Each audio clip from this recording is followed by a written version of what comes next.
योजना का सबसे बड़ा भाग तब के लिए योजना बनाना है जब आपकी योजना काम न करे। अच्छे फाइनेंशियल बिहेवियर के कुछ सर्वश्रेष्ठ उदाहरण एक अनबिलीवेबल स्थान पर देखे जा सकते हैं, लॉस वेगस के कसीनो में।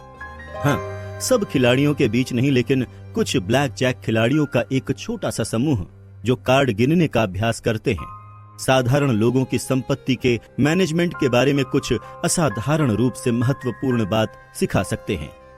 एरर के स्थान का महत्व। ब्लैक जैक कार्ड की गिनती के मूल सिद्धांत सरल हैं। कोई भी यह निश्चित रूप से नहीं जानता कि डीलर कौन सा कार्ड निकालेगा, लेकिन इस बात पर निगाहें बनाए रखने से कि कौन से कार्ड निकाले जा चुके हैं, आप ये अंदाजा लगा सकते हैं कि डेक में कौन कौन से कार्ड्स बचे होंगे। ऐसा करने से आपको किसी कार्ड के निकाले जाने के ऑड का पता चल सकता है। एक खिलाड़ी के रूप में आप तब अधिक बाजी लगाते हैं जब आप जो कार्ड पाना चाहते हैं उसे पाने का ऑड आपके पक्ष में हो, और तब कम जब ये ऑड आपके विरुद्ध हो। ये कैसे किया जाता है, उसकी प्रक्रिया यहां मायने नहीं रखती। मायने ये रखता है कि एक ब्लैक जैक कार्ड गिनने वाला ये जानता है कि वो ऑड का खेल खेल रहे हैं, न कि सर्टेनिटीज का। किसी भी बाजी में वो सोचते हैं कि उनके सही होने की संभावना है, लेकिन साथ ही ये भी जानते हैं कि वो गलत भी हो सकते हैं। उनका पेशा देखा जाए तो ये अजीब लग सकता है, लेकिन उनकी कार्यनीति पूर्णतः विनम्रता पर निर्भर करती है। इस बात की विनम्रता कि वो नहीं जानते और नहीं जान सकते कि आगे क्या होने वाला है, तो वो इसी हिसाब से खेलते हैं। कार्ड की गिनती का तरीका काम करता है क्योंकि ये संभावना को थोड़ा सा हाउस से खिलाड़ी की ओर झुका देता है। लेकिन जब ऑड आपके पक्ष में लगे और आप भारी रूप से बाजी लगाएं, और अगर आप गलत निकलें, आप इतना अधिक पैसा हार जाएंगे कि आपके पास खेलते रहने के लिए भी पैसा नहीं बचेगा। ऐसा कोई भी क्षण नहीं होता जब आप इतने सही हों कि आप अपने सामने रखी हर एक चिप दांव पर लगा दें। दुनिया किसी के लिए भी इतनी मेहरबानी नहीं करती, कम से कम समान रूप से तो नहीं। आपको स्वयं को गलती के लिए स्थान देना जरूरी है। आपको तब के लिए योजना बनाना है जब आपकी योजना काम न करे। ब्रिंगिंग डाउन द हाउस किताब में एक सफल कार्ड गिनने वाले की भूमिका में चित्रित केविन लुइस ने इस सिद्धांत के बारे में और अधिक लिखा।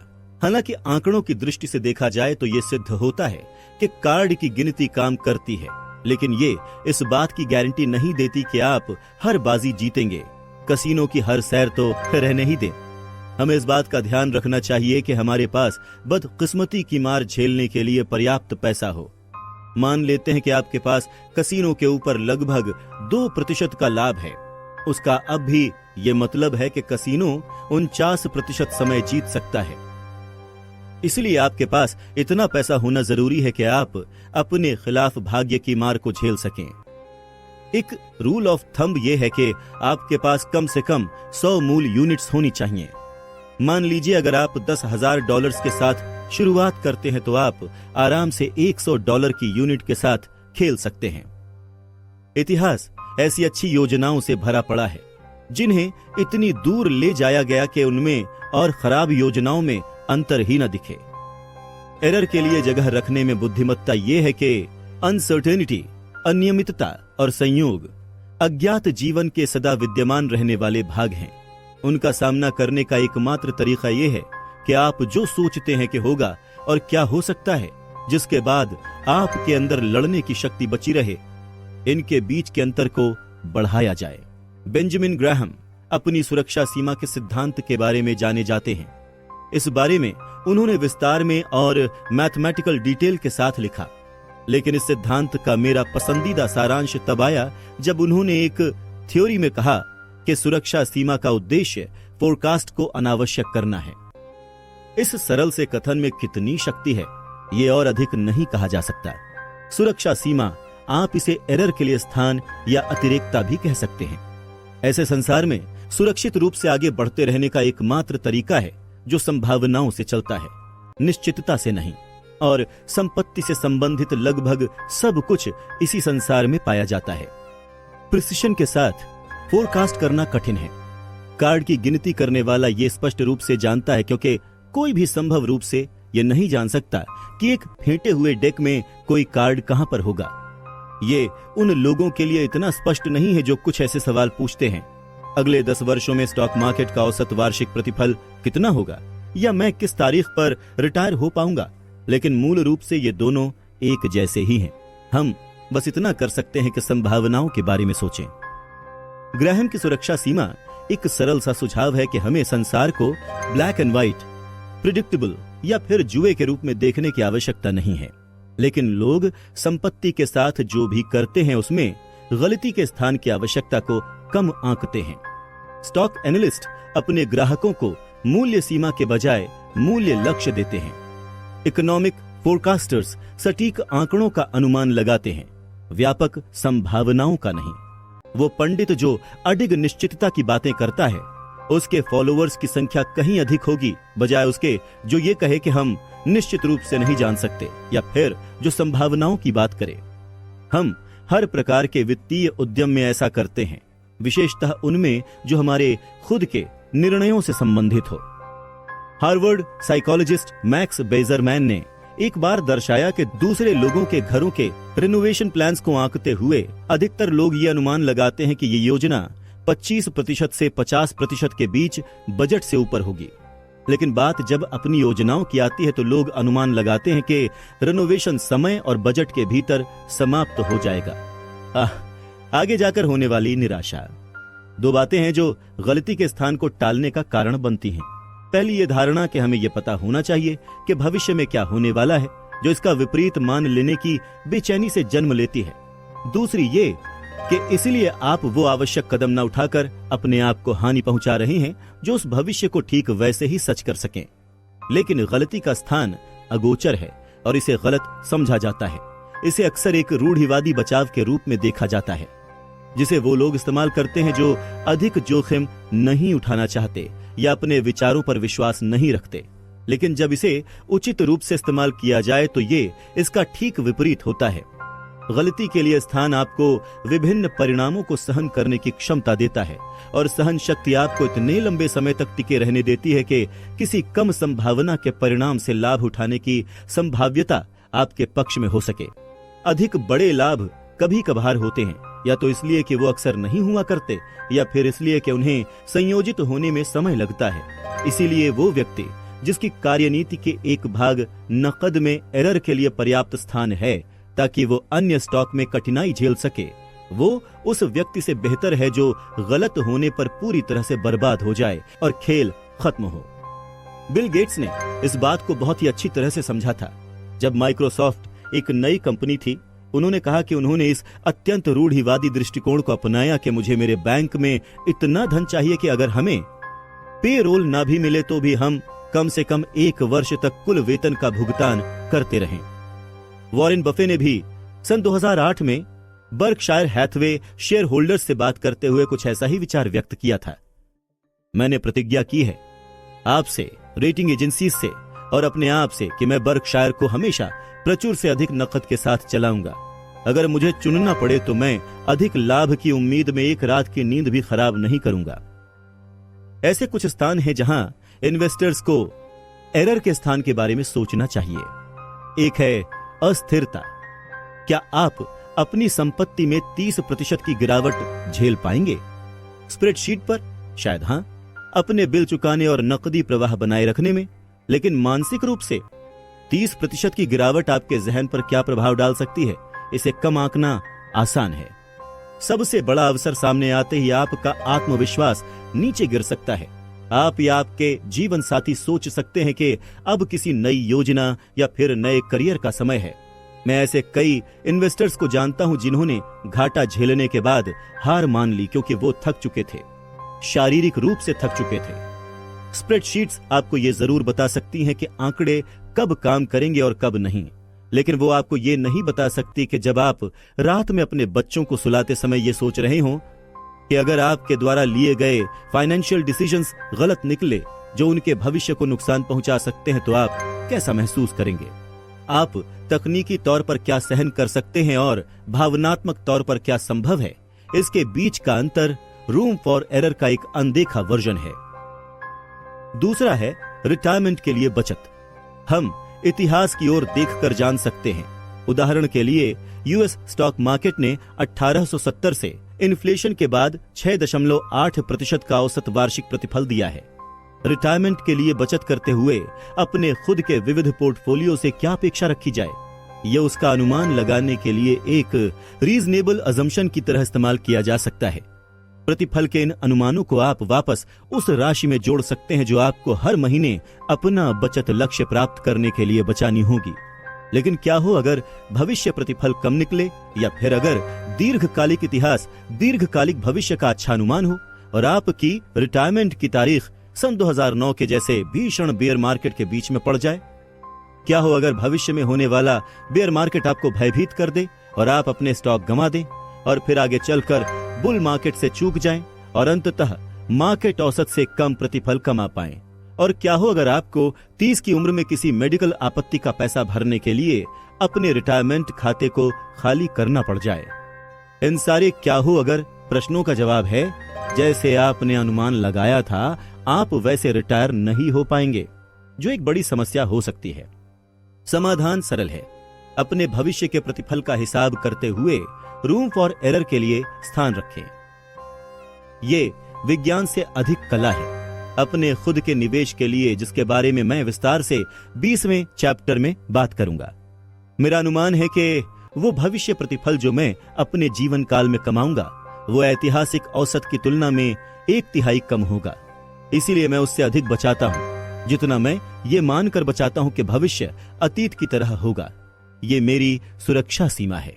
भविष्य अतीत के मुकाबले 1/3 कम से कहीं अधिक खराब हो सकता है, लेकिन कोई भी सुरक्षा सीमा 100% गारंटी नहीं देती। मैं रात में चैन से सो सकूं, इसके लिए 1/3 का बफर पर्याप्त है। और अगर भविष्य अतीत के जैसा निकला तो ये मेरे लिए एक सुखद आश्चर्य होगा। चार्ली मुंगेर कहते हैं, परम सुख प्राप्त करने का सबसे अच्छा तरीका यह है कि लक्ष्य छोटा रखा जाए। अद्भुत। रूम फॉर एरर का एक और महत्वपूर्ण संबंधी जोखिम उठाते समय आशावाद पूर्वाग्रह है। रशियन रूलेट को आंकड़ों की दृष्टि से काम करना चाहिए। सलक्षण हितकारी संयोगानुपात से लगाव, जब नकारात्मक पहलू किसी भी हाल में स्वीकार्य न हो। नासिम तालिब कहते हैं, आप जोखिम को पसंद करने वाले हो सकते हैं और विनाश से पूर्णतः प्रतिकूल भी, और वास्तव में आपको होना भी चाहिए। बात यह है कि आगे बढ़ने के लिए आपको जोखिम उठाना पड़ता है, लेकिन ऐसा कोई भी जोखिम जो आपको बर्बाद कर दे वो लेने लायक नहीं है। रशियन रूलेट खेलते हुए ऑड्स आपके पक्ष में होता है, लेकिन नकारात्मक पहलू का जोखिम सकारात्मक संभाव्यता के योग्य नहीं है। ऐसी कोई सुरक्षा सीमा नहीं है जो जोखिम की भरपाई कर सके। संपत्ति के साथ भी ऐसा ही होता है। अनेकों लाभप्रद चीजों का संयोगानुपात आपके पक्ष में होता है। अधिकतर वर्षों में रियल एस्टेट के दाम ऊपर जाते हैं और अधिकतर वर्षों के दौरान आपको हर सप्ताह वेतन भी मिलता है। लेकिन अगर किसी बात के 95% सही होने की संभावना है, 5% गलत होने की संभावना का मतलब है कि आप नकारात्मक पहलू को जीवन में कभी न कभी अवश्य ही अनुभव करेंगे।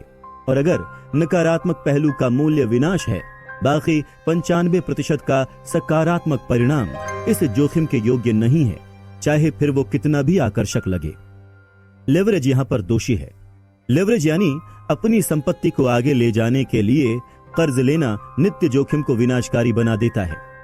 खतरा यह है कि कई बार रेशनल ऑप्टिमिज्म अपनी आड़ में विनाश की संभावना को छुपाए रहता है।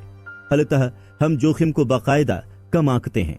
आवास मूल्य में पिछले दशक में 30% की गिरावट आई। कुछ कंपनियां डेट का भुगतान नहीं कर पाईं। ये पूंजीवाद है। ऐसा होता है, लेकिन जिनके पास लेवरेज था उन्हें दोहरा विनाश झेलना पड़ा। वो न सिर्फ दिवालिया हुए बल्कि बर्बाद होने के कारण ने वापस उठ खड़े होने और सही अवसर का लाभ उठाने की हर संभावना को मिटा दिया। एक ऐसा होम ओनर जो सन 2009 में पूरी तरह बर्बाद हो गया, उसके सन 2010 की कम मॉर्टगेज रेट का लाभ उठाने की कोई संभावना ही नहीं थी। लेमन भ्राता सन 2009 के सस्ते डेट में निवेश कर ही नहीं सकते थे। उनका काम तमाम हो चुका था। इसे समझने के लिए मैं अपनी खुद की संपत्ति को डंबल के रूप में देखता हूं। एक भाग के साथ मैं जोखिम उठाता हूं और दूसरे के बारे में मैं भयभीत रहता हूं। यह संगत नहीं है, लेकिन साइकोलॉजी ऑफ मनी आपको यह मानने के लिए तत्पर करेगा। ये है।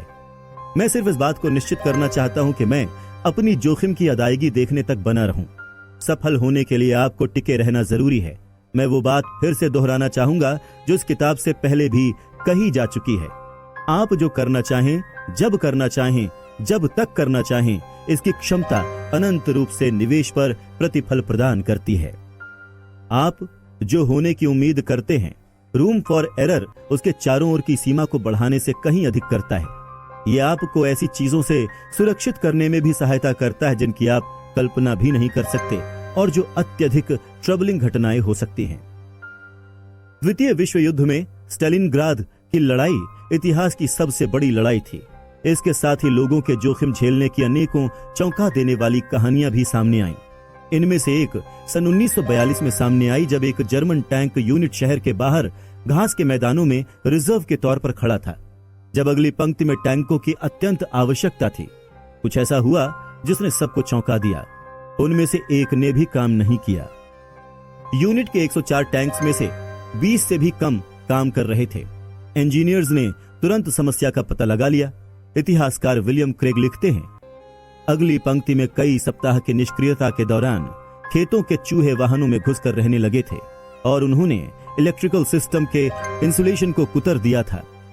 जर्मन लोगों के पास विश्व के सबसे सोफिस्टिकेटेड उपकरण थे और फिर भी वो चूहों से हार गए। आप उनके अविश्वास की कल्पना कर सकते हैं। ये शायद कभी उनके जहन में भी नहीं आया होगा। ऐसा कौन सा टैंक डिजाइनर होगा जो चूहों से सुरक्षा के बारे में सोचेगा? कोई रीजनेबल व्यक्ति तो नहीं, और खासकर वो जिसने टैंकों का इतिहास पढ़ा हो। लेकिन इस तरह की चीजें होती रहती हैं। आप हर तरह के जोखिम के लिए योजना बना सकते हैं, सिवाय उसके जो इतना मूर्खतापूर्ण लगे कि कभी आपके दिमाग से ही ना होकर गुजरे।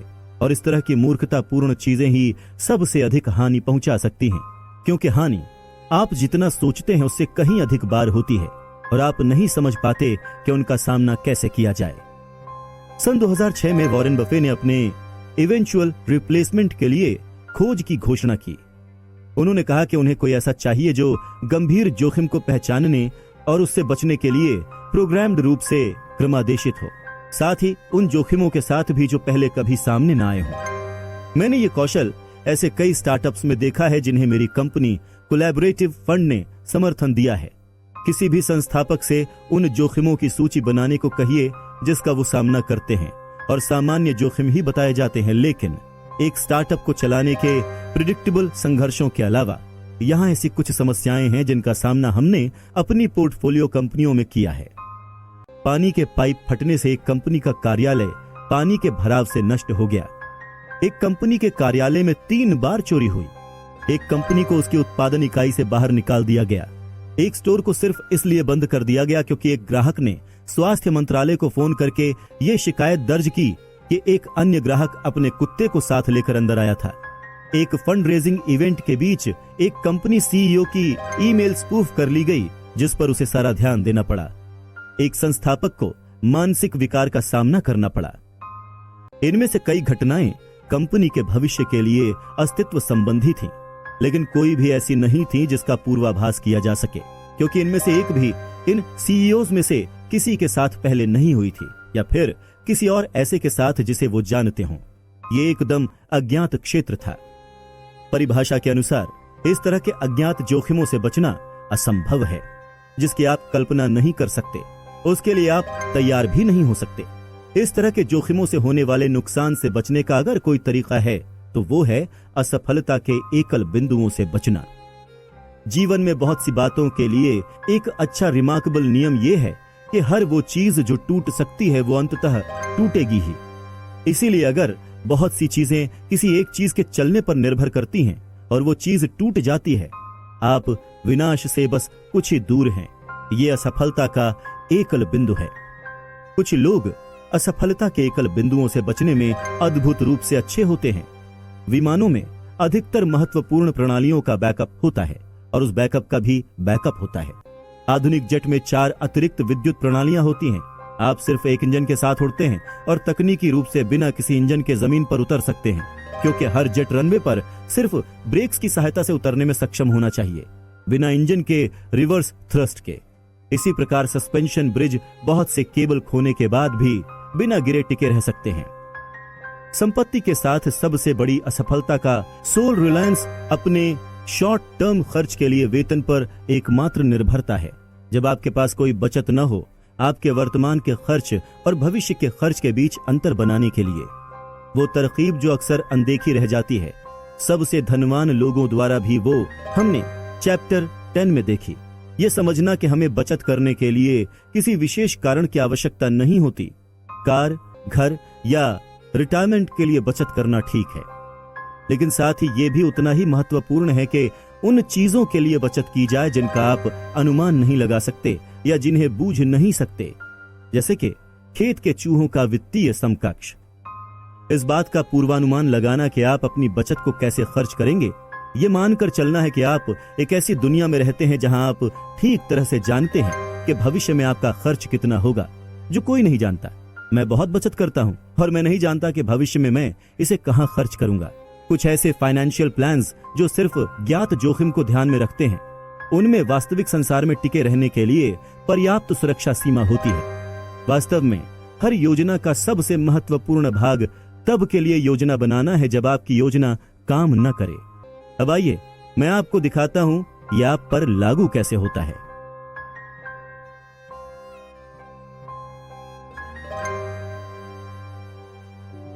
आप बदलेंगे। दीर्घकालिक योजना जितनी प्रतीत होती है उससे अधिक कठिन होती है, क्योंकि समय के साथ लोगों के लक्ष्य और कामनाएं बदल जाते हैं। मैं एक ऐसे दोस्त के साथ बड़ा हुआ हूं जो ना तो प्रिविलेज्ड था और ना ही नेचुरली इंटेलिजेंट था, लेकिन वो सबसे मेहनती इंसान था जिसे मैं जानता था। ऐसे लोगों के पास सिखाने को बहुत कुछ होता है, क्योंकि वो सफलता के मार्ग के चप्पे चप्पे की सच्ची समझ रखते हैं। एक किशोर के रूप में उसके जीवन का लक्ष्य और सपना डॉक्टर बनना था। यह कहना कि संयोग उसके प्रतिकूल था उदार होगा। उस समय कोई भी बुद्धिमान व्यक्ति इसे संभव न समझता, लेकिन वो कोशिश करता रहा और अपने क्लासमेट से 1 दशक अधिक की उम्र में वो फलस्वरूप डॉक्टर बन गया।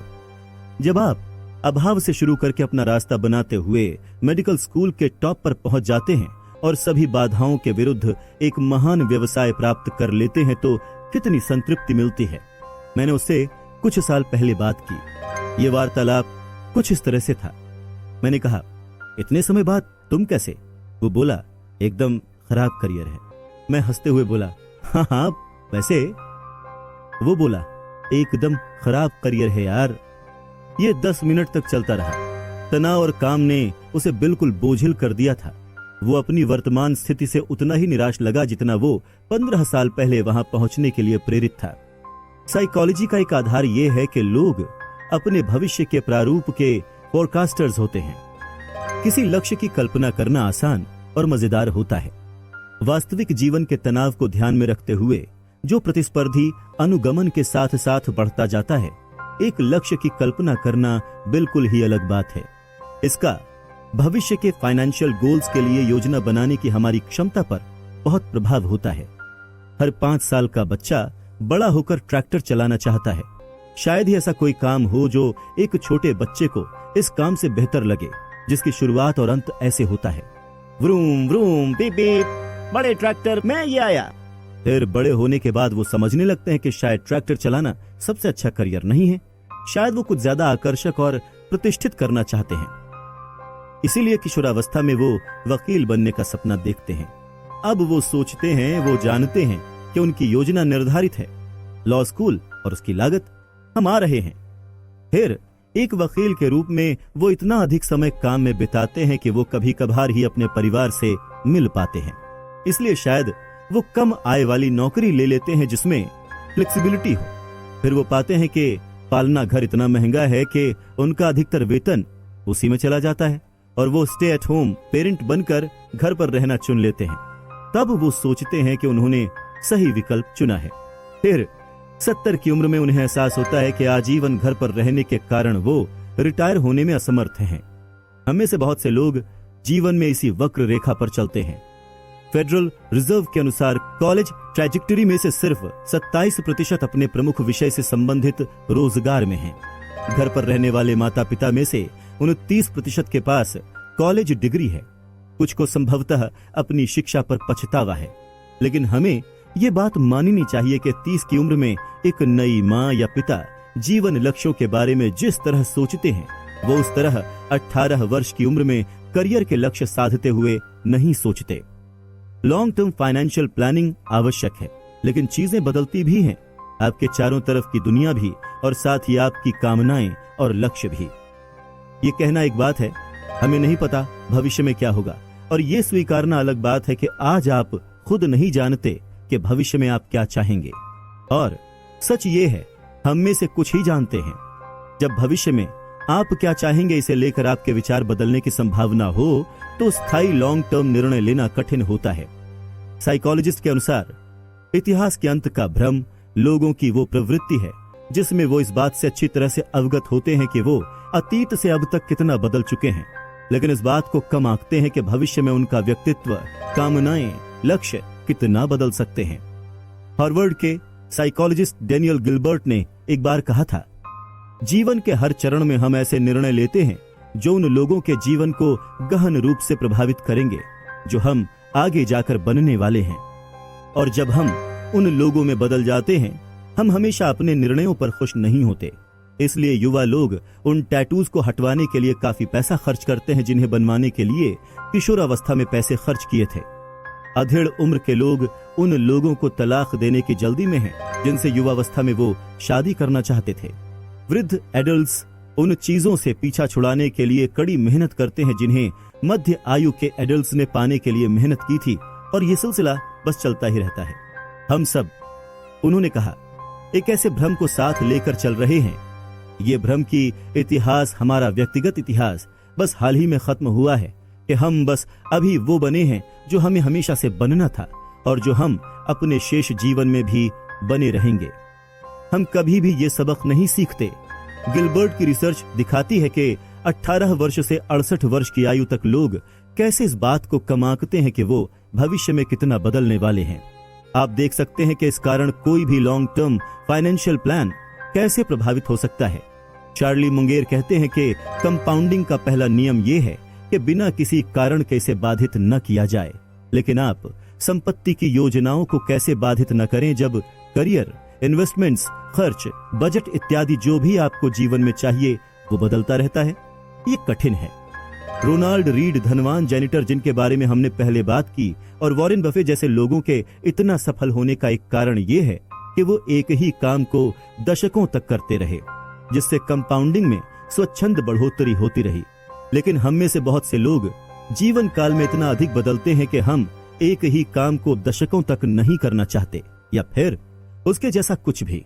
इसीलिए 80 साल के एक जीवन काल के बजाय हमारी संपत्ति के पास शायद 20 वर्ष के 4 अलग अलग खंड होते हैं। मैं ऐसे युवा लोगों को जानता हूं जो कम इनकम के साथ सादा जीवन बिताते हैं और वो इसमें खुश भी हैं। और फिर कुछ ऐसे भी लोग हैं जो एक लग्जूरियस जीवन की कीमत चुकाने के लिए दिन रात काम करते हैं और ऐसा करने में पूरी तरह से खुश हैं। जोखिम दोनों के लिए है। पहला परिवार को पालने और रिटायरमेंट की बचत की असमर्थता का जोखिम उठाता है, और दूसरा इस पछतावे का कि उसने अपनी युवावस्था एक क्यूबिकल में गुजार दी। इस समस्या का कोई आसान समाधान नहीं है। एक 5 साल के बच्चे से कहकर देखिए कि उसे ट्रैक्टर चालक नहीं बल्कि एक वकील बनना चाहिए, वो अपने रोम रोम से इसका विरोध करेगा। लेकिन ऐसी 2 बातें हैं जिन्हें ध्यान में रखना आवश्यक है जब आप वो फाइनेंशियल डिसीजंस ले रहे हों जो आपके मुताबिक लॉन्ग टर्म हैं। हमें वित्तीय आयोजन की चरम सीमाओं से बचना चाहिए। ये मान लेना कि आप कम इनकम के साथ खुश रहेंगे या अधिक इनकम पाने के लिए दिन रात की मेहनत चुनना इस बात की संभावना को बढ़ा देता है कि एक दिन आप खुद को पछताते हुए पाएंगे। इतिहास के अंत के भ्रम का ईंधन ये है कि लोग अधिकतर परिस्थितियों में इल्यूजन स्थापित कर लेते हैं। इसीलिए चरम सीमा की योजना के लाभ, कुछ भी न होने की सादगी या सब कुछ पाने का रोमांच कम हो जाते हैं। लेकिन इन चरम सीमाओं के नकारात्मक पहलू, रिटायरमेंट में समर्थ न हो पाना या फिर एक ऐसे जीवन की ओर पलट कर देखना जो नोटों के पीछे दौड़ते गुजरा, चिरस्थायी पछतावा बन जाते हैं। पछतावा तब अधिक दुखदायी होता है जब आप पिछली योजना को छोड़कर विपरीत दिशा में दुगुनी गति से दौड़ें, खोए हुए समय की भरपाई करने के लिए। कंपाउंडिंग तब सबसे अच्छे से काम करती है जब आप किसी योजना को विकसित होने के लिए वर्षों या दशकों का समय दें। ये सिर्फ बचत के लिए ही नहीं बल्कि करियर और रिश्तों के लिए भी उतनी ही सच है। सहनशीलता ही कुंजी है, और जब आप समय के साथ अपने बदलने की प्रवृत्ति को ध्यान में रखकर चलें, जीवन के हर मोड़ पर संतुलन भविष्य में होने वाले पछतावे से बचने और सहनशीलता को बढ़ाने की स्ट्रैटेजी बन जाता है। जीवन के हर मोड़ पर संयत वार्षिक बचत, संयत खाली समय, संयत आवाजाही का समय और कम से कम परिवार के साथ संयत समय बिताने का उद्देश्य किसी भी योजना के साथ टिके रहने की संभावना को बढ़ा देता है और साथ ही पछतावे से बचने में भी सहायता करता है, बजाय उस स्थिति के जब इनमें से कोई भी चीज चरम सीमा पर जा पहुंचे। हमें अपने मन को बदलने की वास्तविकता को भी स्वीकार करना चाहिए। कुछ सबसे दुखी कर्मी जिनसे मैं मिला हूं, ये वो लोग हैं जो किसी करियर के प्रति सिर्फ इसीलिए लॉयल रहते हैं क्योंकि ये क्षेत्र उन्होंने 18 वर्ष की आयु में कॉलेज के मुख्य विषय का निर्णय करते हुए चुना था। जब आप इतिहास के अंत के भ्रम को स्वीकार करते हैं, आप समझ पाते हैं कि वो रोजगार जो आपने तब चुना जब आपकी उम्र वैध रूप से ड्रिंक करने की भी नहीं हुई थी, उस रोजगार में रहकर सोशल सिक्योरिटी के लिए योग्य होने की उम्र तक आनंद आने की संभावना कम है। तरकीब यह है कि परिवर्तन की वास्तविकता को स्वीकार कर जितना जल्दी हो सके आगे बढ़ा जाए। द वॉल स्ट्रीट जर्नल के इन्वेस्टमेंट कॉलमनिस्ट जेसन ज़्वाग ने साइकोलॉजिस्ट डेनियल कनमैन के साथ उनकी किताब थिंकिंग फास्ट एंड स्लो के लेखन पर काम किया था। ज़्वाग ने एक बार कनमैन के व्यक्तित्व की एक विचित्रता की कहानी सुनाई जिससे उन्हें बहुत फायदा होता था। डैनी के बारे में जो मुझे सबसे अधिक अमेज करता था वो उनकी हमारे हाल ही में किए गए काम को विस्फोटित करने की क्षमता थी। जेसन ज़्वाग ने साइकोलॉजिस्ट डेनियल कनमैन के साथ उनकी किताब थिंकिंग फास्ट एंड स्लो के लेखन पर काम किया था। ज़्वाग ने एक बार कनमैन के व्यक्तित्व की एक विचित्रता की कहानी सुनाई जिससे उन्हें बहुत ज्यादा फायदा होता था। डैनी के बारे में जो मुझे सबसे अधिक अमेज करता था वो उनकी हमारे हाल ही में किए गए काम को विस्फोटित करने की क्षमता थी। ज़्वाग ने लिखा, वो और कनमैन एंडलेसली किसी अध्याय पर काम करते, लेकिन अगले ही पल कनमैन एक ऐसा रूपांतरित संस्करण भेजते जिसे पहचानना मुश्किल होता। ये अलग तरह से शुरू होता, अलग तरह से खत्म होता। इसमें ऐसे एनेक्डोट्स और एविडेंस होते जिनके बारे में आप सोच भी नहीं सकते थे। ये ऐसे शोध पर आधारित होता जिनके बारे में आपने सुना भी ना हो। जब मैंने डैनी से पूछा कि कैसे वो इस तरह फिर से शुरुआत कर सकते थे जैसे कि उन्होंने पहला ड्राफ्ट लिखा ही ना हो, ज़्वाग ने कहना जारी रखा, उन्होंने वो शब्द कहे जिन्हें मैं कभी भुला नहीं पाया, मेरे पास कोई विफल लागत नहीं है। विफल लागत निर्णयों को अतीत के प्रयासों से जोड़ना जिनका रिफंड नहीं हो सकता। ऐसे संसार में एक दानव के समान है जहां लोग समय के साथ बदलते रहते हैं। वो हमारे भविष्य के अस्तित्व को अतीत के भिन्न अस्तित्व का कैदी बना देते हैं। यह उसी समान है जैसे कोई अजनबी आपके लिए आपके जीवन के बड़े निर्णय ले रहा हो। यह स्वीकार करना कि वो फाइनेंशियल गोल्स जो तब लिए गए जब आप एक अलग व्यक्ति थे, उन्हें जीवन रक्षक की सहायता से घसीटने के बजाय बेदर्दी से पीछे छोड़ देना भविष्य में होने वाले पछतावे से बचा सकता है। और जितनी जल्दी ये किया जाए उतनी ही जल्दी आप कंपाउंडिंग की ओर लौट सकते हैं। तो आगे चलिए कंपाउंडिंग के प्रवेश शुल्क के बारे में बात करते हैं।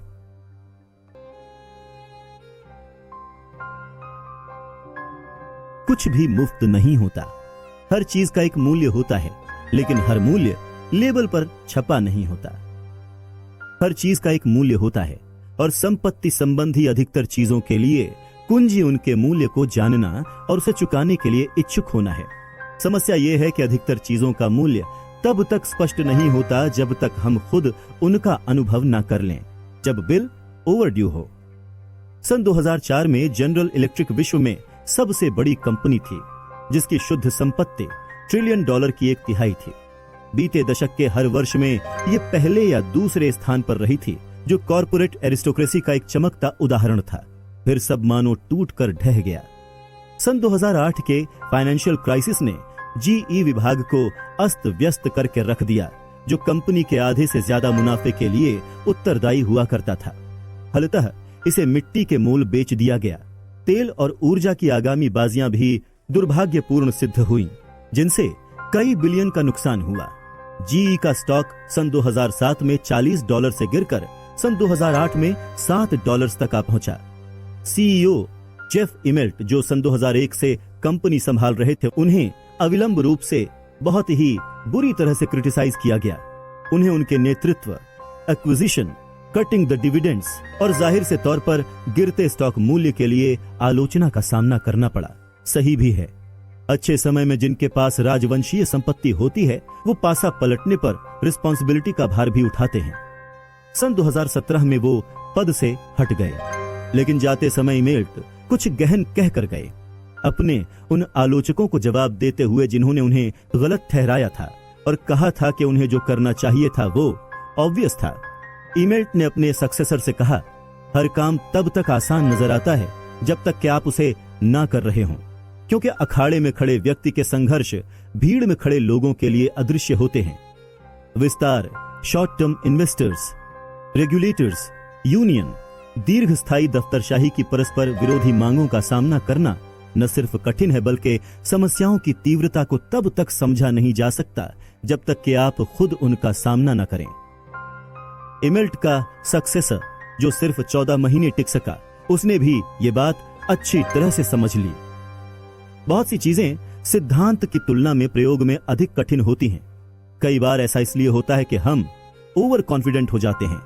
अधिकतर बार हम सफलता के मूल्य को सही तरह से आंक नहीं पाते और इसी कारण हम उसे चुकाने में भी सक्षम नहीं हो पाते। सन 2018 तक 50 वर्ष के अंतराल में S&P में 119 गुना की वृद्धि हुई।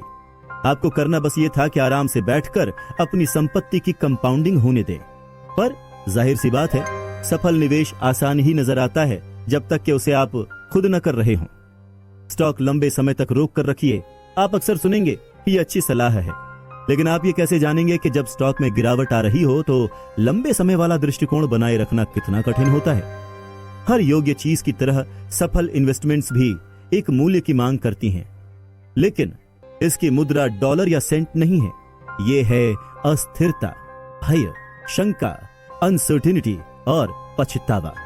वो सभी जिन्हें अनदेखा करना आसान है जब तक आप वास्तविकता में उनका सामना न करें।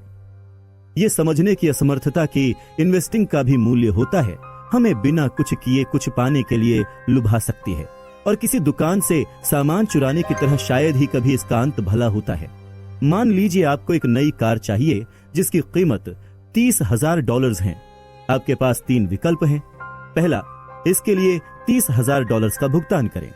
दूसरा, एक सस्ती इस्तेमाल की हुई कार ढूंढें, या फिर तीसरा, इसे चुरा लें। इस मामले में 99% लोग तीसरे विकल्प से बचना जानते हैं, क्योंकि एक कार चुराने का परिणाम लालच पर भारी पड़ जाता है। पर मान लीजिए कि आप अगले 30 वर्षों में 11% एनुअल रिटर्न चाहते हैं, जिसे आप शांति पूर्वक रिटायर हो सकें। क्या ये रिवॉर्ड मुफ्त में मिलता है? बिल्कुल नहीं। दुनिया कभी भी इतनी अच्छी नहीं होती। हर चीज का एक मूल्य होता है और इसे चुकाना पड़ता है। इस मामले में ये मार्केट का एक कभी न खत्म होने वाला टॉन्ट है, जो बड़े रिटर्न्स देता तो है, फिर उतनी ही जल्दी उन्हें ले भी लेता है। डिविडेंड्स मिलाकर सन 1950 से सन 2019 के बीच डो जोन्स इंडस्ट्रियल एवरेज ने 11% का एनुअल रिटर्न दिया, जो बहुत बढ़िया है। लेकिन इस अंतराल में सफलता का मूल्य भयंकर रूप से अधिक रहा। इस चार्ट में शेडेड लाइंस दिखाती हैं कि ये अपने पिछले ऑल टाइम हाई वैल्यू से कम 5% कम कब था। मार्केट रिटर्न का मूल्य ये होता है। ये शुल्क, ये प्रवेश शुल्क है, और ये काफी पीड़ा पहुंचाता है। अन्य उत्पादों की ही तरह जितना बड़ा रिटर्न होगा उतना ही अधिक मूल्य। नेटफ्लिक्स स्टॉक ने सन 2002 से सन 2018 के बीच 35,000% का रिटर्न दिया, लेकिन 94% दिनों में अपने पिछले ऑल टाइम हाई वैल्यू से कम पर कारोबार किया। मॉन्स्टर बेवरेज ने सन 1995 से सन 2018 के बीच 3,19,000% का रिटर्न दिया, इतिहास के सबसे अधिक रिटर्न में से एक। लेकिन इस अंतराल में 95% समय पिछले ऑल टाइम हाई वैल्यू से कम पर कारोबार किया। महत्वपूर्ण पहलू यह है, कार की तरह यहां भी आपके पास कुछ विकल्प हैं। अस्थिरता और उथल पुथल को स्वीकार करके आप ये मूल्य चुका सकते हैं, या फिर आप कम अनसर्टेनिटी और भुगतान वाली कोई संपत्ति तलाश सकते हैं, ठीक इस्तेमाल की गई कार की तरह। या फिर आप कार की चोरी की तरह एक बड़ी चोरी का प्रयास कर सकते हैं। रिटर्न पाने का प्रयत्न करना इसके साथ आने वाली अस्थिरता से बचते हुए। निवेश में अधिकतर लोग तीसरा विकल्प चुनते हैं, एक कार के चोर की तरह।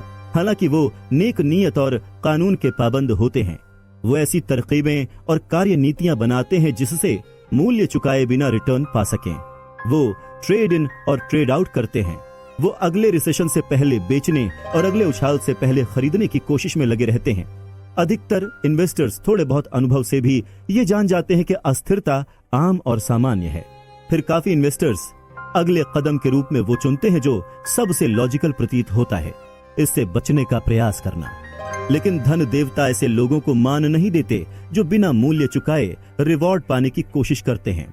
कुछ कार के चोर शायद बचकर निकल जाएं, कहीं अधिक पकड़े भी जाएंगे और फिर उन्हें दंड भी दिया जाएगा। इन्वेस्टमेंट में भी ठीक ऐसा ही होता है।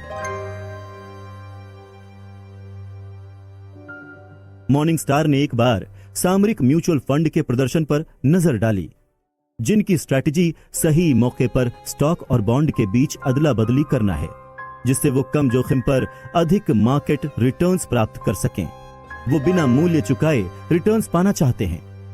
ये स्टडी सन 2010 के मध्य से सन 2011 के अंत तक के अंतराल पर केंद्रित थी, जब यूएस स्टॉक मार्केट में रिसेशन के डर से घमासान मचा हुआ था और S&P 500 में 20% की गिरावट हुई थी। ठीक इसी तरह के वातावरण में टैक्टिकल फंड काम करते हैं। ये उनका जगमगाने का समय था। मॉर्निंग स्टार की गिनती के अनुसार इस अंतराल के दौरान 112 टैक्टिकल म्यूचुअल फंड्स थे। इनमें से मात्र 9 के रिटर्न रिस्क एडजस्टेड और बेहतर थे, बजाय साधारण 60 या 40 स्टॉक बॉन्ड फंड के। 1/4 से कम टैक्टिकल फंड में लिस्ट से छोटी उच्चतम गिरावट थी। मॉर्निंग स्टार ने लिखा, कुछ एक्सेप्शंस के अलावा टैक्टिकल फंड ने कम लाभ प्राप्त किया, अधिक अस्थिर रहे और जोखिम के उतना ही अधीन थे जितना हैंड्स ऑफ फंड। बहुत से इंडिविजुअल इन्वेस्टर्स इन्वेस्ट करते समय इस बात में आ जाते हैं। मॉर्निंग स्टार के अनुसार औसत इक्विटी फंड इन्वेस्टर ने जिन फंड में इन्वेस्ट किया उनमें प्रतिवर्ष आधे प्रतिशत के रेट से कमजोर प्रदर्शन किया, जो खरीदने और बेचने का नतीजा था, जबकि उन्हें खरीद कर रोके रखना था। विडंबना यह है कि मूल्य चुकाने से बचने के लिए इन्वेस्टर्स को 2 गुना मूल्य चुकाना पड़ता है। वापस जीई की बात करते हैं। इसकी अनेकों त्रुटियों में से एक पूर्व सीईओ जैक वेल्च के काल से उत्पन्न होती है। वेल्च ये सुनिश्चित करने के लिए प्रसिद्ध हो गए कि प्रति share quarterly earnings wall street के अनुमान को पछाड़ दे। वो ग्रैंड मास्टर थे। अगर वॉल स्ट्रीट के पत्रकार 0.25% डॉलर्स प्रति शेयर की अपेक्षा करते तो जैक कुछ भी करके 0.26% डॉलर्स प्रदान करते, फिर चाहे व्यवसाय या इकोनॉमी की दशा कैसी भी हो। वो ऐसा नंबर्स के मैसेजिंग से करते थे। ये चैरिटेबल डिस्क्रिप्शन है, भविष्य के क्वार्टर में से लाभ निकालकर वर्तमान क्वार्टर में डालना ताकि ओबीडियंट आंकड़े अपने मालिक को सलाम कर सकें। फोर्ब्स ने ऐसे ही दर्जनों उदाहरणों में से एक का वर्णन करते हुए कहा, जनरल इलेक्ट्रिक ने लगातार 2 सालों तक लक्ष्य उपयोक्ताओं के बजाय बेनाम फाइनेंशियल पार्टनर्स को लोकोमोटिव बेचे, जिसने ओनरशिप के अधिकतर जोखिम को जीई पर ला छोड़ा। वेल्च ने अपने खेल को कभी नहीं नकारा। उन्होंने अपनी किताब स्ट्रेट फ्रॉम द गट में लिखा, संकट काल को लेकर हमारे बिजनेस लीडर्स की प्रतिक्रिया जीई संस्कृति का रिस्पॉन्स थी। क्वार्टर के खाते बंद होने पर भी बहुत से तुरंत आय की कमी को भरने का प्रस्ताव देते। कुछ कहते कि वो सरप्राइज को ऑफसेट करने के लिए अपने व्यवसाय में से अतिरिक्त $10 मिलियन, $20 मिलियन या फिर $30 मिलियन लगा सकते थे।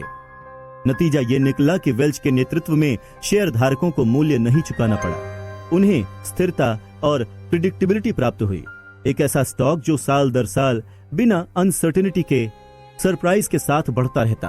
फिर बिल देय हो गया, जैसा कि हमेशा होता है।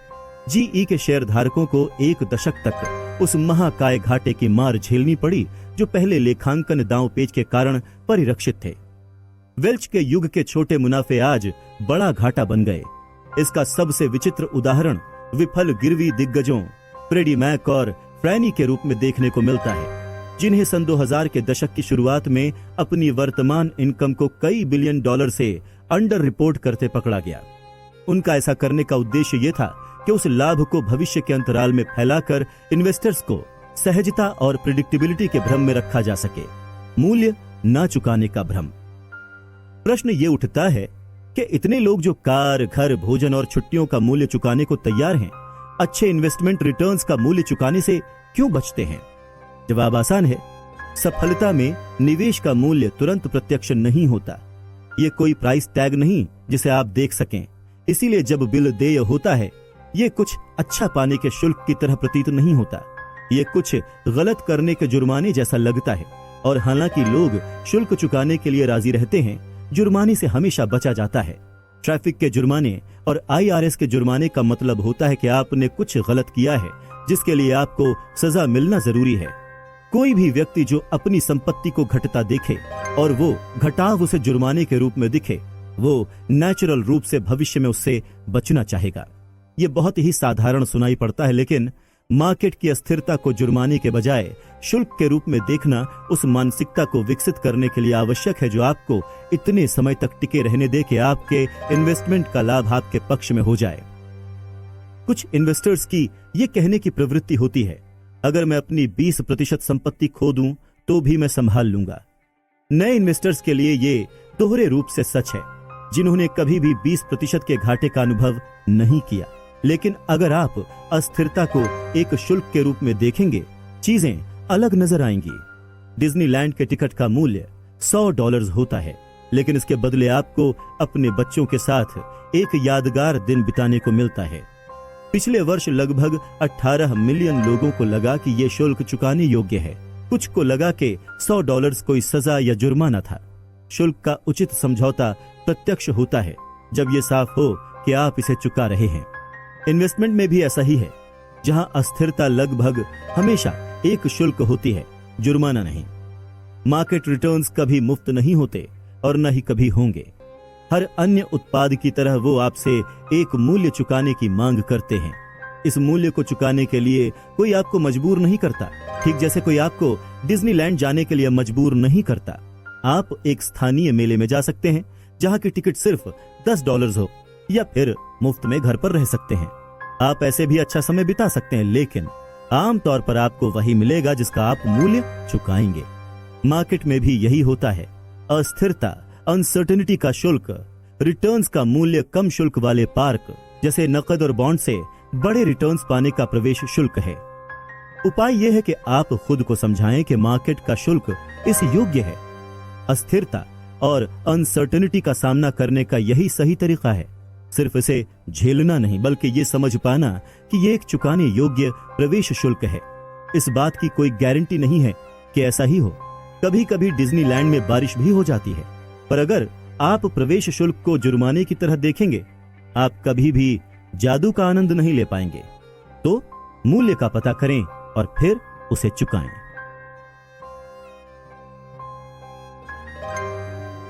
आप और मैं ऐसे लोगों से फाइनेंशियल क्यूज लेते समय सावधान रहें जिनका खेल आपसे अलग हो।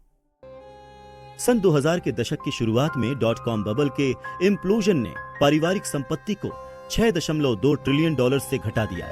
हाउसिंग बबल के अंत ने $8 ट्रिलियन कम कर दिए। इस बात पर और अधिक जोर नहीं दिया जा सकता कि फाइनेंशियल बबल कितने विनाशकारी हो सकते हैं। वो कितने ही जीवन बर्बाद कर देते हैं। ये सब आखिर क्यों होता है, और ये क्यों होता ही रहता है? हम अपने सबक क्यों नहीं सीखते? यहाँ एक सामान्य उत्तर यह है कि लोग लालची होते हैं, और लालच मनुष्य स्वभाव का एक इनडिनाइबल फीचर है। ये सच हो सकता है, और अधिकतर लोगों के लिए ये ठीक ठाक जवाब है। लेकिन चैप्टर 1 से याद करिए, कोई भी मूर्ख नहीं है। लोग ऐसे फाइनेंशियल डिसीजंस लेते हैं जिन पर उन्हें बाद में पछतावा हो, और वो ऐसा अक्सर जानकारी और तर्क के अभाव में करते हैं। लेकिन जब ये निर्णय लिए गए, तब वो उनके लिए मायने रखते थे। बबल का दोष लालच पर मढ़कर वहीं रुक जाने से हम ये सबक सीखने से चूक जाते हैं कि हाइंडसाइट में जो निर्णय लालची नजर आते हैं, लोग उन्हें क्यों और कैसे रेशनल ठहराते हैं। बबल से सीख लेना कठिन इसलिए भी है क्योंकि वो कैंसर की तरह नहीं होते, जहां बायोप्सी से हमें साफ चेतावनी और डायग्नोसिस मिल जाए। वो किसी राजनीतिक पार्टी के उत्थान और पतन की तरह अधिक होते हैं, जहां हाइंडसाइट में परिणाम तो साफ होता है, लेकिन कारण और दोष पर कभी सहमति नहीं होती। इन्वेस्टमेंट रिटर्न के लिए प्रतिस्पर्धा भीषण है, और किसी को हर समय पर हर संपत्ति का स्वामित्व चाहिए, जिसका मतलब यह है कि बबल की धारणा ही हमेशा कंट्रोवर्शियल रहेगी, क्योंकि कोई भी यह नहीं सोचना चाहता कि वो ओवर वैल्यूड संपत्ति के मालिक हैं। हाइंडसाइट में सबक सीखने के बजाय हम संभवतः निंदा करने के लिए उंगलियां उठाते हैं। मुझे नहीं लगता हम कभी भी पूरी तरह से स्पष्ट कर पाएंगे कि बबल आखिर होते क्यों हैं। ये ठीक ये पूछने जैसा है कि युद्ध क्यों होते हैं। इसके लगभग हमेशा ही कई परिणाम होते हैं, उनमें से कई कन्फ्लिक्टिंग हैं और सभी कंट्रोवर्शियल भी। ये बहुत ही कॉम्प्लिकेटेड विषय है जिसके सरल उत्तर नहीं हो सकते, लेकिन मैं उनके होने का एक ऐसा कारण आपके सामने रखूंगा जो अनदेखा भी रह जाता है और व्यक्तिगत रूप से आप पर लागू भी होता है। इन्वेस्टर्स अक्सर निर्दोष रूप से दूसरे इन्वेस्टर्स से क्यूज ले लेते हैं जो उनसे बिल्कुल अलग खेल खेल रहे हैं। फाइनेंस में एक ऐसी अवधारणा है जो निर्दोष प्रतीत होती है, लेकिन जिसने बेहिसाब विनाश किया है। वो धारणा यह है कि एक ऐसे संसार में जहां इन्वेस्टर्स के लक्ष्य और समय परिधि अलग अलग हैं, संपत्ति का एकमात्र तर्कसंगत मूल्य होता है। अपने आप से पूछिए, आज आपको गूगल स्टॉक के लिए कितना मूल्य चुकाना चाहिए? उत्तर इस बात पर निर्भर करता है कि आप कौन हैं। क्या आपके पास 30 वर्ष की समय परिधि है तो उचित दाम जानने के लिए अगले 30 वर्ष तक गूगल के डिस्काउंटेड कैश फ्री इन्वेस्टमेंट का गहन विश्लेषण करना होगा। क्या आप 10 वर्ष में नकद वापस निकालने की सोच रहे हैं तो सही दाम जानने के लिए अगले दशक में तकनीक उद्योग की क्षमता का विश्लेषण करना होगा, और साथ ही इसका भी कि गूगल मैनेजमेंट इस परिकल्पना को एग्जीक्यूट करे। क्या आप 1 वर्ष के भीतर ही बेचने की सोच रहे हैं तो फिर गूगल के वर्तमान प्रोडक्ट सेल साइकिल पर ध्यान दीजिए, ये जानने के लिए कि बियर मार्केट होगी या नहीं। क्या आप डे ट्रेडर हैं तो उचित दाम होगा, किसे फर्क पड़ता है, क्योंकि सिर्फ अब और दोपहर के बीच जो होगा आप बस उसमें कुछ पैसे बनाने की कोशिश कर रहे हैं जो किसी भी मूल्य पर अकम्प्लिश किया जा सकता है। जब निवेशकों के लक्ष्य और समय परिधि अलग होते हैं और हर संपत्ति वर्ग में ऐसा होता ही है जो मूल्य एक व्यक्ति को फनी लग सकते हैं, वही किसी दूसरे के लिए वैल्यूएबल हो सकते हैं, क्योंकि जिन पहलुओं पर वो इन्वेस्टर ध्यान देते हैं वो अलग है। सन 1990 के .com बबल को ही ले लीजिए। लोग सन 1999 में याहू स्टॉक को देखकर कह सकते हैं वो पागलपन था, जिलियन गुना का मुनाफा, उस मूल्य निर्धारण का कोई मतलब ही नहीं बनता। लेकिन बहुत से इन्वेस्टर्स जिनके पास सन 1999 में याहू स्टॉक था, उनकी समय परिधि इतनी छोटी थी कि उनके लिए एक हास्यास्पद मूल्य चुकाना अर्थपूर्ण था। एक डे ट्रेडर जो वो चाहे निष्पादित कर सकते थे, चाहे याहू के एक शेयर की कीमत $5 रही हो या $500, फर्क नहीं पड़ता था, जब तक कि वो उस दिन सही दिशा में जाएं, और ऐसा हुआ भी कई वर्षों तक। फाइनेंस का एक निर्विवाद नियम यह है कि धन प्रतिफल का उस सीमा तक पीछा करता है जहां तक कर सके। अगर किसी संपत्ति में आवेग है, ये समय के एक अंतराल में कंसिस्टेंटली ऊपर बढ़ती रही है। शॉर्ट टर्म कारोबारियों के एक समूह के लिए यह मानना कतई मूर्खतापूर्ण नहीं है कि ये ऊपर जाती रहेगी, अनिश्चित काल के लिए नहीं, बस उस छोटी अवधि में जिसमें वो चाहते हैं। आवेग अल्पावधि कारोबारियों को रीजनेबल रूप से आकर्षित करता है और बस फिर रोमांचक शुरुआत हो जाती है।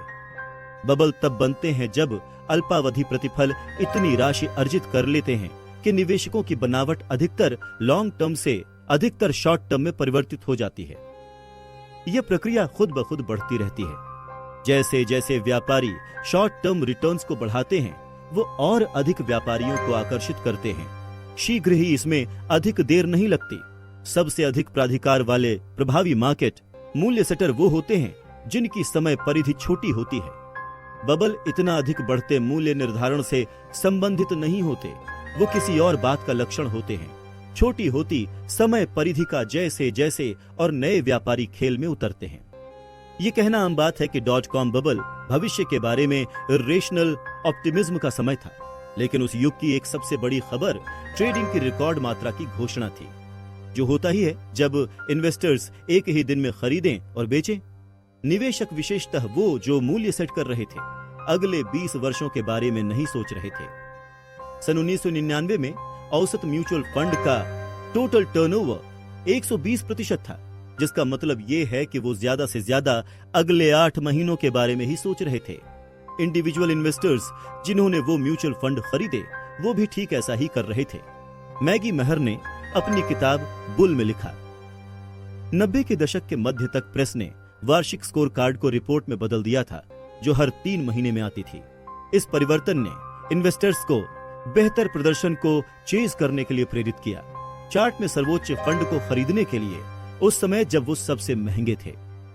ये day trading, short term option contract और हर मिनट की मार्केट कमेंट्री का युग था।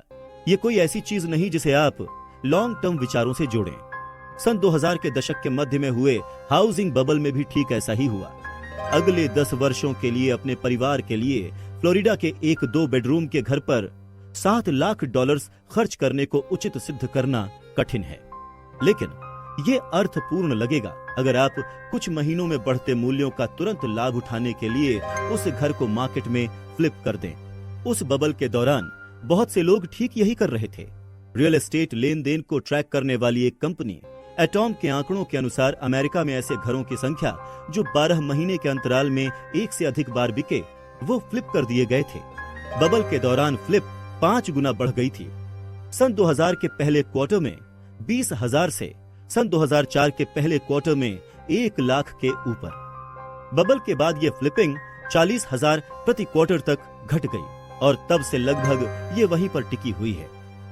क्या आपको लगता है कि फ्लिप करने वाले इन लोगों को लॉन्ग टर्म मूल्य से किराए के अनुपात की परवाह थी, या फिर जो मूल्य उन्होंने चुकाए उनके पीछे लॉन्ग टर्म इनकम ग्रोथ का भरोसा था? बिल्कुल नहीं। उनके खेल में वो आंकड़े मायने ही नहीं रखते थे। उनके लिए मायने बस ये रखता था कि घर का मूल्य आने वाले महीने में बीते महीने से अधिक होगा, और बहुत सालों तक ऐसा हुआ भी। आप इन इन्वेस्टर्स के बारे में बहुत कुछ कह सकते हैं। आप उन्हें सट्टेबाज बुला सकते हैं, आप उन्हें गैर जिम्मेदार भी कह सकते हैं, आप उनके बड़े जोखिम उठाने की विलिंगनेस पर सर हिलाकर असहमति जता सकते हैं, लेकिन मुझे नहीं लगता कि आप उन सब को इर्रेशनल कह सकते हैं। बबल का निर्माण लोगों के लॉन्ग टर्म इन्वेस्टमेंट में बिना सोचे समझे भागीदारी से इतना संबंध नहीं रखता। इसका संबंध लोगों के कुछ हद तक रेशनल रूप से शॉर्ट टर्म ट्रेडिंग की ओर बढ़ने से है, उस आवेग का लाभ उठाने के लिए जो खुद ब खुद बढ़ रहा हो। आप लोगों से क्या करने की अपेक्षा करते हैं जब आवेग एक बड़ा शॉर्ट टर्म रिटर्न देने की क्षमता को उत्पन्न कर देता है? बैठकर धैर्यपूर्वक प्रतीक्षा करना? कभी नहीं। दुनिया ऐसे काम नहीं करती।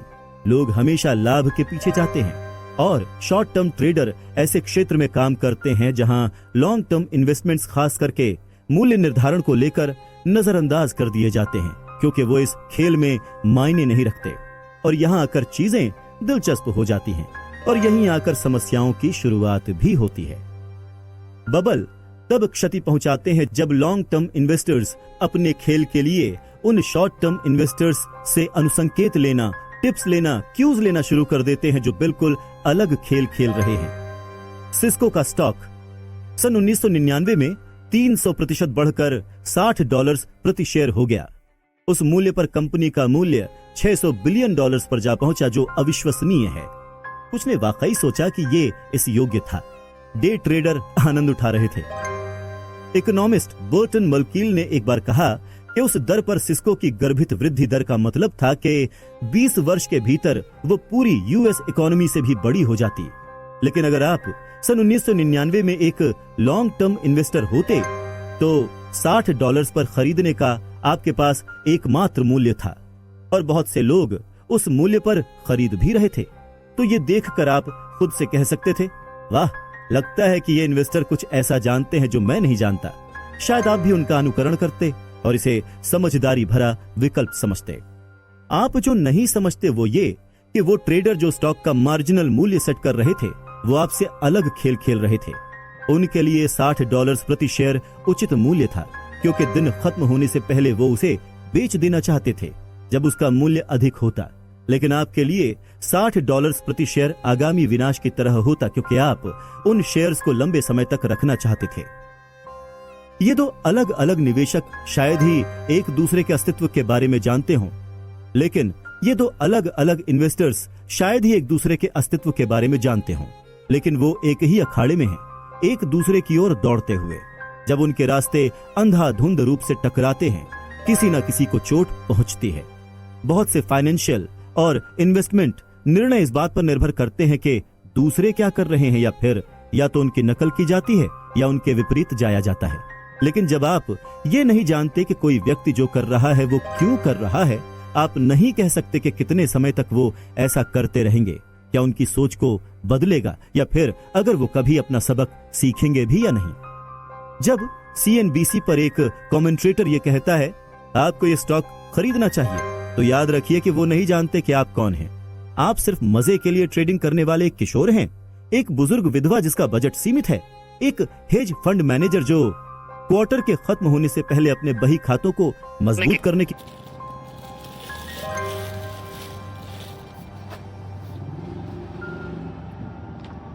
नंबर दम दे तो बस फोन कर दूंगा। 28 हो गया बताना कोशिश कर रहा है। क्या हमें यह मान लेना चाहिए कि इन तीन लोगों की प्राथमिकताएं समान होंगी और जिस भी स्तर पर कोई स्टॉक चल रहा हो वो उन तीनों के लिए क्या ठीक होगा? ये मूर्खतापूर्ण है।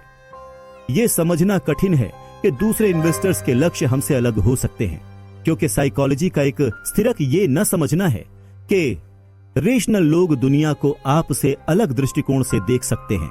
बढ़ते मूल्य सभी इन्वेस्टर्स को इस प्रकार फुसलाते हैं कि सर्वश्रेष्ठ मार्केटियर को भी ईर्ष्या हो जाए। वो एक ड्रग की तरह है जो मूल्य सचेत इन्वेस्टर्स को भावुक आशावादियों में परिवर्तित कर देती है, जो अपने से दूसरा खेल खेलने वालों के व्यवहार के कारण अपनी वास्तविकता से दूर हो जाते हैं। दूसरा खेल खेलने वालों से प्रभावित होने के कारण आप जिस तरह से अपना पैसा खर्च करना चाहते हैं वो भी उलट सकता है।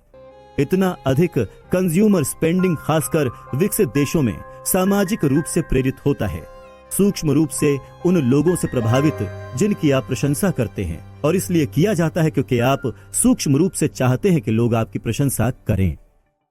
हालांकि हम ये देख सकते हैं कि लोग कार, घर, कपड़ों और छुट्टियों पर कितना पैसा खर्च करते हैं। हमें उनके लक्ष्य, परेशानियां और अभिलाषाएं देखने को नहीं मिलते। एक युवा वकील जो किसी प्रतिष्ठित लॉ कंपनी में पार्टनर बनना चाहता है, उसे ऐसे भेष में रहना पड़ता है जिसकी मुझे एक लेखक होने के नाते जरूरत नहीं पड़ती, क्योंकि मैं स्वेट पैंट पहनकर भी काम कर सकता हूं। लेकिन जब उसकी खरीदारी मेरी उम्मीदों को ढालने लगती है, मैं आगामी निराशा की राह पर चल पड़ता हूं, क्योंकि मैं ये पैसा उस करियर बूस्ट के बगैर खर्च कर रहा हूं जो उसे मिल रहा है। हो सकता है हमारे अंदाज भी अलग अलग ना हो, हम बस अलग खेल खेल रहे हैं। ये समझने के लिए मुझे सालों लग गए। यहाँ पर एक सीख ये है कि धन को लेकर कोई बात इतना मायने नहीं रखती जितना अपनी समय परिधि को समझना और उन लोगों के व्यवहार और आचरण से प्रभावित न होना जो आपसे अलग खेल खेल रहे हैं। मुख्य बात जिसकी मैं रिकमेंडेशन देना चाहूंगा वो ये कि कुछ भी करके ये पहचानिए कि आप कौन सा खेल खेल रहे हैं। हम में से कुछ लोग जो करते हैं वो आश्चर्यजनक है। हम हर इन्वेस्टमेंट करने वाले को इन्वेस्टर बुलाते हैं, जैसे कि वो बास्केटबॉल का खिलाड़ी हो जो समान नियम वाला एक ही खेल खेल रहा है। जब आप ये समझते हैं कि यह धारणा कितनी गलत है, तब आप देख पाते हैं कि मात्र अपने खेल को पहचानना कितना महत्वपूर्ण है। मैं अपने खुद के धन को किस प्रकार इन्वेस्ट करता हूं, इसकी डिटेल्स चैप्टर 20 में आएंगी।